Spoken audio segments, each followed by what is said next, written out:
বেতন কত টাকা এটি কইলে তো আমরা কাজ ধরবো। আমরা সব মা বোনেরা কাজ করতেছে অনেক বছর ধরে, কোনোদিন এমন কথা হয়েছে না। আজকে হ্যাঁ 15 দিন এসে আমরা এতটুকু হেস্তনেস্ত করেছি।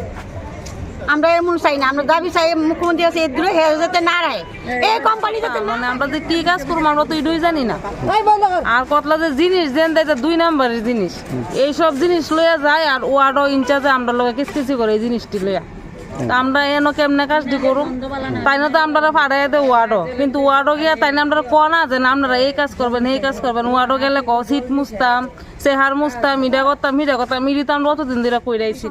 আমরা অনেক বছর ধরে খুব সন্তুষ্ট। আমরা বেতনও ঠিকভাবে দিছে, আমরা দেখশোনা করছে, তারপরে আমরা কোনো অসুবিধা হইলে এটাও দেখছে, তাই না তো আমরা দেখুনের কোনো ইউই নিতেছে না। তাই না ভিডিও